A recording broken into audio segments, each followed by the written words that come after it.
Toujours sur LCF. Alors nous accueillons un nouveau couple, Ariane et Chen Ling. Bonjour.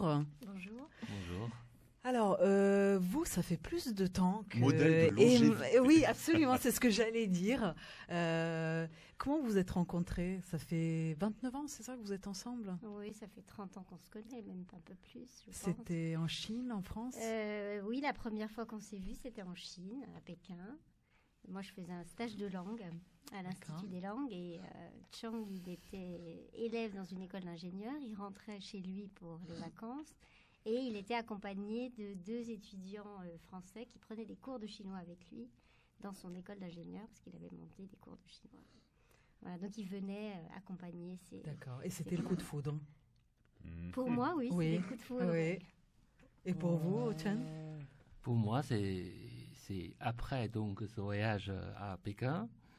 Et puis un jour, comme ça, quand je suis rentré à Paris, dans ma chambre d'étudiant, puis je l'ai appelé, je dis, tu viens dans ma chambre? Cash! C'est C'est direct, c'est c'est clair. pas très romantique, tu vois, quoi. Bon, enfin, à l'époque, on était jeunes, hein, ça se passait plutôt comme ça, non? Ouais. Et du coup, vous êtes rapidement venu habiter... Enfin, vous avez eu une période où vous êtes resté habité en Chine ou non, tout de suite en France? Non, on était en France à l'époque tous les deux. Lui D'accord. poursuivait ses études et moi aussi, de mon côté, je poursuivais mes études à Paris. Et aujourd'hui, vous avez 4 enfants. Oui, qui sont grands déjà. Et vous leur parlez quoi? Chinois, français? On Les leur parle deux français, français. parce que la majeure partie de notre vie familiale s'est passée en France. On a eu juste un séjour de 5 ans en Chine, tous ensemble en famille. Mhm. Mais pendant le séjour, les enfants étaient scolarisés au lycée français de Pékin, donc leur environnement est resté assez français. Et entre vous, vous parlez français, essentiellement?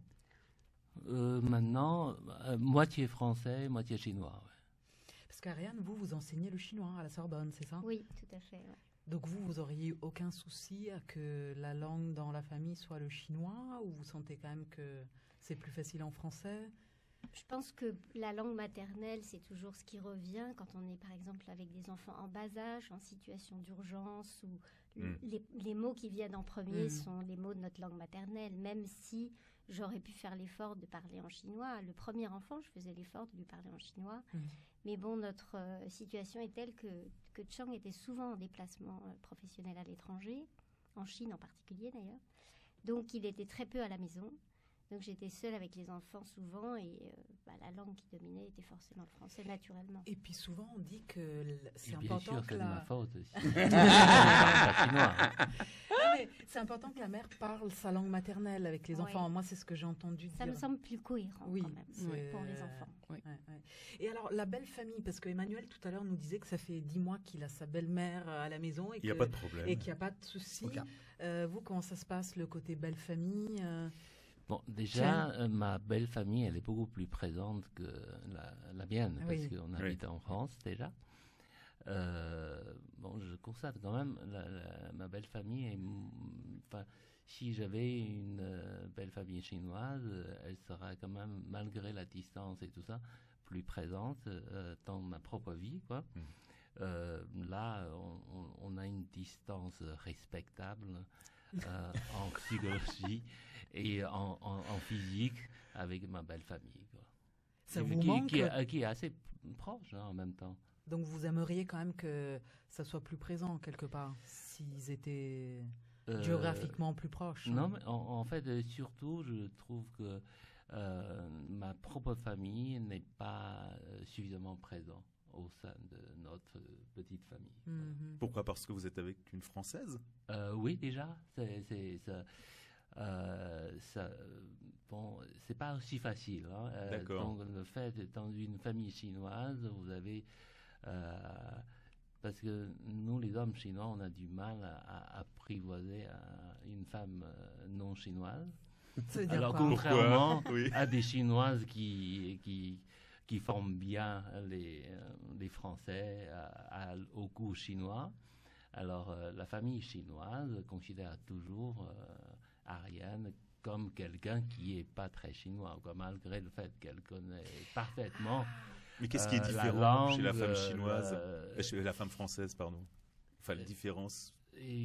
En fait, c'est les Chinois. Ça vient des Chinois. Les Chinois ne croient jamais que quelqu'un comme Ariane puisse être totalement chinoise.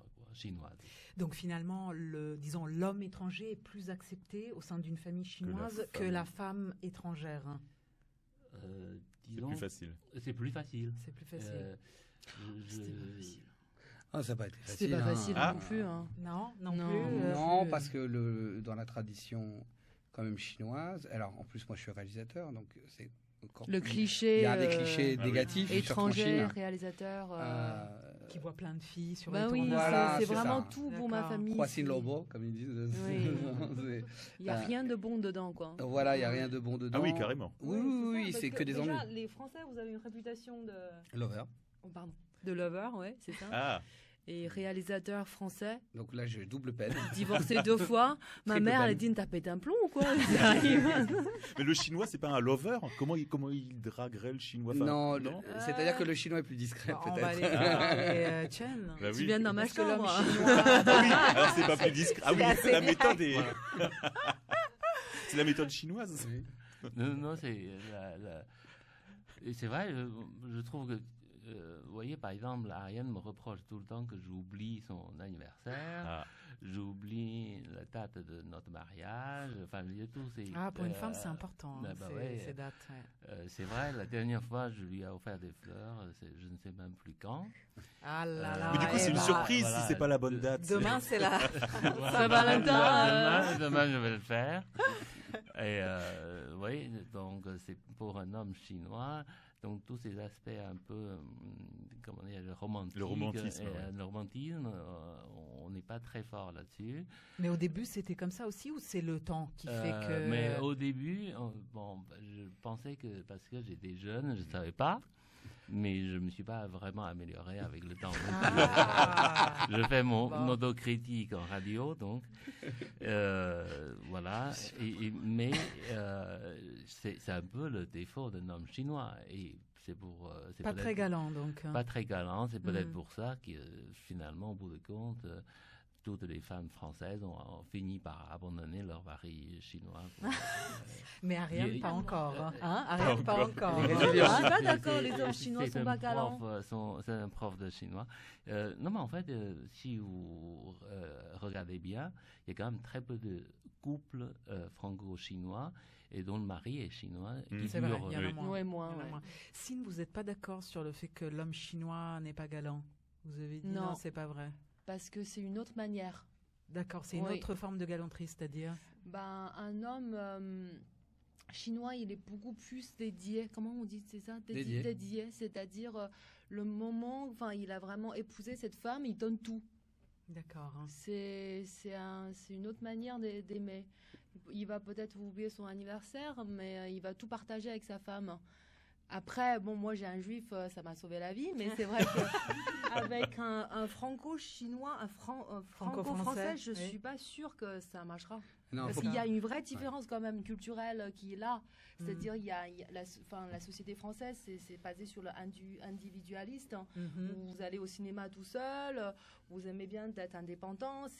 Nous, quand vous allez en Chine, vous voyez, les gens ils sont groupés, ils sont toujours 3, 4, 5, les filles...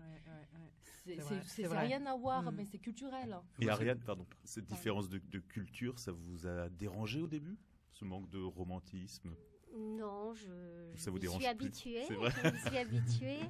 Je pense que il y a d'autres choses qui compensent largement ces petits manques, si on peut appeler ça un manque, auxquels on est habitué, c'est vrai, depuis notre enfance et qui font partie de notre culture, il faut le dire.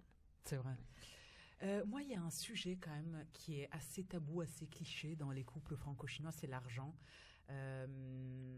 On a tous cette image de la femme chinoise, notamment, qui marie l'occidental. Donc, est-ce que c'est vrai que l'argent est important dans un foyer chinois ou franco-chinois? Alors notamment quand vous parliez du métier de réalisateur, est-ce que aussi c'est pas bien parce que c'est un métier qui est à risque financièrement parlant?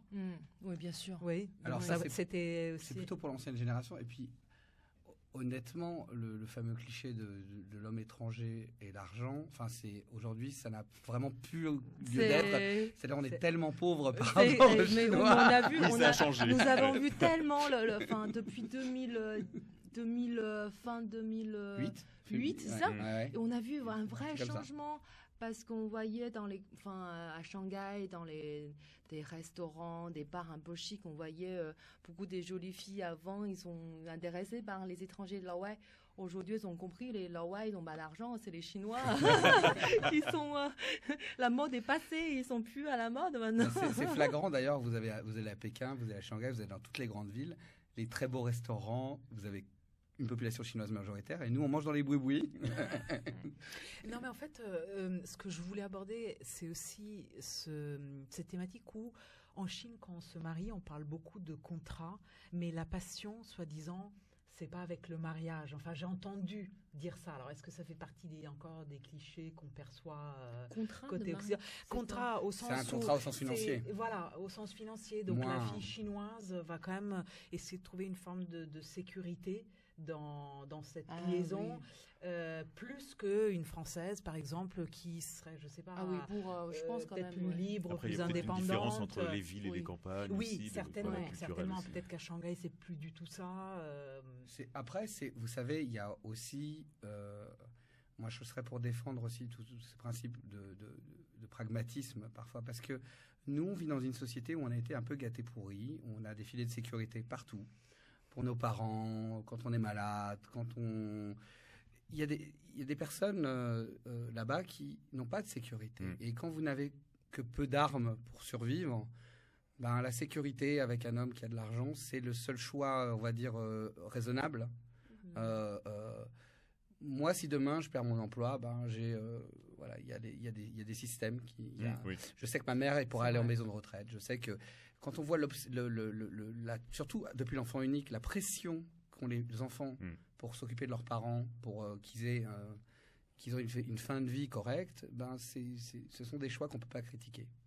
Qu'est-ce que vous en pensez, Ariane, de ce système, qu'effectivement Emmanuel vient d'expliquer de manière assez juste? Oui, c'est très juste. C'est tout à fait la réalité chinoise. Je pense que dans le mariage, la femme chinoise, effectivement, je pense qu'elle cherche quand même une sécurité. C'est culturel aussi. C'est-à-dire que le mariage, c'est plus un statut social, on va dire, que forcément une relation sentimentale. Mais les raisons totalement objectives qui viennent d'être évoquées reflètent totalement la réalité. Je pense aussi, en Chine, c'est pas seulement le mariage entre deux êtres, un homme et une femme. C'est deux familles vraiment. C'est deux familles qui s'unissent. Donc les parents des deux prétendants, quoi, et ils n'ont pas de sentiments entre eux. Et du coup, qu'est-ce qu'ils regardent? S'ils regardent, ils peuvent que regarder l'aspect matériel, financier, et ainsi de suite. En tout cas, en Chine, je pense que c'est vraiment deux familles qui s'unissent. Et c'est très rare que deux individus se marient sans l'avis des parents, des parents respectifs. Emmanuel, il y a une musique qui vous unit à Sin, et vous l'avez choisie pour nous. Oui, c'est un chanteur chinois, de pop chinois, qui s'appelle Tao Zhe, qui chante sur ce titre une chanson qui s'appelle Ai Wo Ai She Ta. Je crois que tout est dans le titre, c'est-à-dire est-ce que tu m'aimes ou est-ce que tu l'aimes lui? Et c'est une chanson qu'on a beaucoup chantée. C'est toi qui as beaucoup chanté au karaoké. Parce que je pense que toutes les histoires commencent souvent par un malentendu, et la nôtre a commencé par un joli malentendu. Et finalement, ça s'est bien terminé, puisque contrairement à la chanson, nous, on a eu un happy end, puisque voilà. Notre histoire vient de commencer aussi.